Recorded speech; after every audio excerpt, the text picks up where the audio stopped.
پہنچا. دعا ہے کہ جو دوست ساتھی اس منزل میں اس سفر میں ہم قدم رہے اللہ تعالیٰ پر اپنی رحمتوں کا نزول فرمائے. ان کی زندگیوں میں برکت دے, انہیں اسوہ حسنہ پر سنت رسول پر چلنے کی توفیق عطا فرمائے. یہ محبتیں, یہ چاہتیں آج یہاں کثیر تعداد میں موجود ہیں, لیکن صرف ایک کلمے نے, ایک نبی کی امت نے ہمیں ایک زنجیر میں باندھ کے ایک گھر, ایک ملت اور ایک ہی خاندان کا افراد بنایا. تو یہی دعا ہے کہ اسی کلمے کے صدقے امت رسول, امت محمد اسی اتحاد اور اتفاق میں جڑ جائے جو اللہ نے فرمایا کہ آپس میں ایک ہو جاؤ, اللہ کی رسی کو مضبوطی سے تھام لو اور تفرقے میں نہ پڑو. اب اللہ کی رسی کیا ہے؟ اللہ کی رسی صرف اطاعت رسول کا نام ہے. نبی پاک صلی اللہ علیہ وسلم نے اپنے آخری خطبہ حجۃ الوداع میں فرمایا تھا کہ میں تمہارے درمیان دو چیزیں چھوڑ کے جا رہا ہوں, جب تک تم ان پہ قائم نام رہو گے دنیا کی کوئی طاقت تمہیں شکست نہیں دے سکتی. ایک اللہ کی کتاب اور دوسرا اپنی سنت. تو آج بدقسمتی سے ہم ان دونوں چیزوں کو مانتے تو ہیں لیکن ان کی نہیں مانتے. ہم اللہ کو مانتے ہیں, اللہ کا کہا نہیں مانتے. ہم نبی کے امتی تو ہیں لیکن نبی کی سنت پہ نہیں چلتے.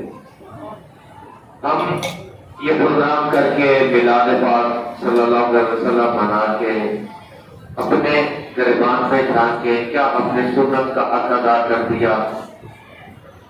کیا نبی پاک صلی اللہ علیہ وسلم نے جو دنیاوی زندگی گزاری اس میں جو راستہ انہوں نے ہمیں دیا, کیا ہم اس راستے پر چلتے ہیں؟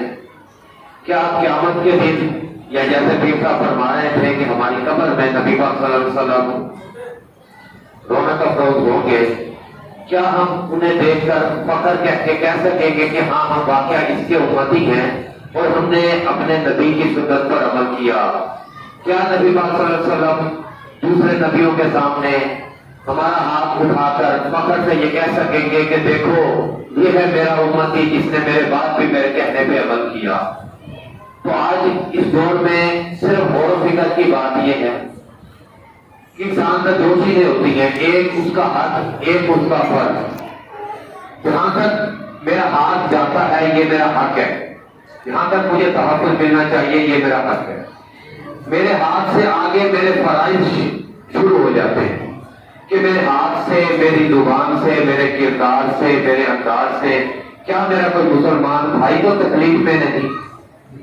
کیا اس کے دل میں میرے لیے کوئی ضرورت تو نہیں؟ کیا میں نے اپنے کول و پھیر سے کسی کا دل دکھایا تو نہیں؟ جب میں اس سوچ کو لے کر چلوں گا تو اپنے نبی کی سنت ادا کروں گا. میرا نبی تو وہ ہے کہ جس پہ چلتے ہوئے کسی نے کوڑا کرکٹ پھینک دیا تو اس نے اپنے آپ کو صاف کر کے پھر بھی اسے دعا دی کہ اللہ تعالیٰ تجھے ہدایت عطا فرمائے. میرے نبی کو کسی نے تکلیف دی تو اس نے اپنے تکلیف کا ازالہ اس سے نہیں کرایا, اس کے لیے پھر بھی دعا کی. آج بھی تمام علماء اس بات پر متفق ہیں کہ سفر طائف میں جب کفار مکہ نے نبی پاک صلی اللہ علیہ وسلم کے پیچھے شہر انگیز بچے لگا دیے, انہوں نے پتھر مارے حتیٰ کہ نبی پاک صلی اللہ علیہ وسلم کے نالان مبارک خون سے بھر گئے. تو فرشتے آئے, انہوں نے کہا کہ نبی پاک حکم کرے ہم ان دونوں پہاڑوں کو ملا دیتے ہیں کہ یہ بستی, یہ سردار تہو نحس ہو جائے.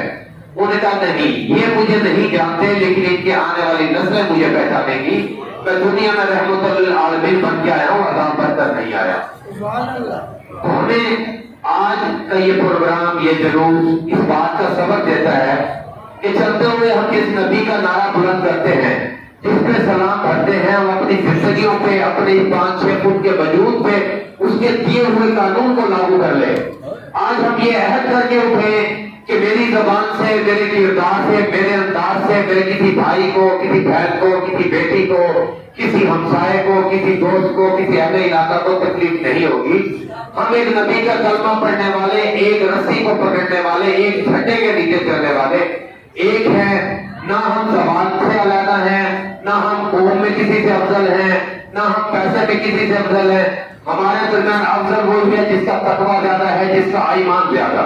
سبحان اللہ، سبحان اللہ۔ آج اس بات کا وعدہ کر لیں اپنی ذات کے ساتھ کہ ہم جب حی علی الصلاۃ، حی علی الفلاح کی آواز آئے گی تو ہم فلاح یا رہنمائی ڈھونڈنے دکانوں پہ نہیں جائیں گے، ہم اللہ کے گھر میں آئیں گے۔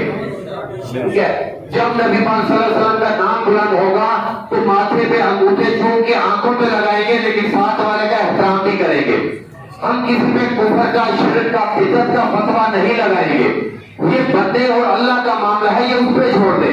جو اللہ نے معاملہ آپ پہ چھوڑا ہے کہ آپ کا ہمسایہ بھوکا ہے، یہ پوچھ مجھ سے ہوگی۔ وہ نماز کم پڑھتا ہے، ہاتھ چھوڑ کے پڑھتا ہے، ہاتھ باندھ کے پڑھتا ہے، میں اس کا جواب دہ نہیں ہوں۔ اس کا حساب میرے مالک نے لینا ہے، جو نبی نے لینا ہے۔ میں نے اس کا حساب یہ دینا ہے کہ وہ بھوکا بیٹھا تھا اور تیرے گھر میں ساتھ کھانے پک رہے تھے، اس کا حساب تو دے کہ تو نے ہمسائے کو کیوں نہیں دیکھا، تو نے اپنے بیٹے کو 3 منزلہ بنا لی، تیرے ہمسائے کی بچی بھینس کی وجہ سے شادی نہیں کر پائی، یہ تیرا فرض ہے، یہ میں نے تجھ پہ ذمہ داری عائد کی تھی، یہ تو نے پورا کیا۔ تجھے میں نے مال و دولت دی، تو نے کیا اس پہ حفظ و زکات دے کے مستحق کا حق پورا کیا؟ تیرا رشتہ دار قرض میں ڈوبا ہوا تھا، تو نے اپنی تجوری بھری، تو نے اس کے قرض ادا کرنے میں اس کی مدد کی۔ آج ہم اس سنت کو لے کر چلیں گے تو میں اس بات کو دعوے سے کہتا ہوں، حضرت صاحب بیٹھے تائید فرمائیں گے کہ نہ ہمارے درمیان میں شر ہوگا، نہ ہمارے درمیان میں فساد ہوگا، نہ ہمارے درمیان میں کوئی ایسی بات ہوگی کہ ہم کہیں گے یہود اور نصارہ اس وقت سے ڈرتے ہیں کہ جس دن مسلمانوں کی مسجد میں جمعہ اور فجر کے نمازی برابر ہو گئے، وہ کہتے ہیں اس دنیا سے ہمارا یہود اور نصارہ کا نام مٹ جائے گا۔ ہم نے مسجدیں تو بنا لی اپنے نام کے لیے، اپنے اس کے لیے، لیکن مسجدوں کو آباد کرنا بھی ہماری ذمہ داری ہے۔ امام صاحب کی جب ہم تقلید کرتے ہیں تو امام کے قول و فعل پہ عمل کرنا بھی ہماری ذمہ داری ہے، ان سے رہنمائی لے کر چلنا بھی ہماری ذمہ داری ہے۔ خالی جن کا ٹھیکہ علماء نے یا مولویوں نے نہیں اٹھا رکھا، ہم نے اپنی ذات کا حساب بھی دینا۔ یہ لوگ تو ہمارے لیے رہنما ہیں، ہمارے بزرگ ہیں، ہم پیروں کی عزت کرتے ہیں تو پیروں کے راہ پہ چل کے ان کی عزت کریں گے۔ ایک باپ ہے، وہ بیٹے کو کہتا ہے کہ بیٹا مجھے پانی پلا، وہ کہتا نہیں ابا جی آپ مجھے بڑے پیارے لگتے ہو، میں بس آپ کے پاس بیٹھا ہوں۔ وہ کہتا بیٹا مجھے تکلیف ہے، مجھے دوائی دے، وہ کہتا نہیں ابا جی آپ مجھے بڑے پیارے ہو، میں آپ سے ہلتا نہیں۔ تو بتاؤ وہ بیٹا، باپ جو ہے بیٹے کو دعا دے گا یا اس کو برا بھلا کہے گا؟ ہم کسی بزرگ کے، کسی پیر کے، کسی امام کے، کسی ولی کے، کسی عالم کے اس وقت صحیح محبت کرنے والے ہوں گے جب ہم اس کی سنت پر، اس کے فرمودات پر، اس کی دی ہوئی تعلیم پر عمل کریں گے۔ پھر ہم ادا کریں گے کہ ہم نے اس کو مانا اور اس کا کہاں مانا۔ اللہ نے کہا کہ میری اطاعت کرو، میرے رسول کی اطاعت کرو۔ نبی کے بعد نبی نہیں آنا، ہمارا ایمان ہے کہ نبی محمد صلی اللہ علیہ وسلم خاتم النبیین ہے، ان کی ذمہ داری علماء پہ آئی، ولیوں پہ آئی، ہر مسلمان پہ آئی۔ اللہ تعالیٰ نے ہر انسان کو اپنا نائب بنا کے بھیجا۔ تو آج یہ وعدہ کر کے اٹھے اپنے ضمیر کے ساتھ، اپنے دل کے ساتھ کہ ہم اس نائب ہونے کا حق ادا کریں گے اور اپنی آئندہ زندگی کوشش کریں گے کہ نبی کی سنت پہ اور اللہ کے احکامات پہ عمل کریں۔ وما علینا الا البلاغ المبین۔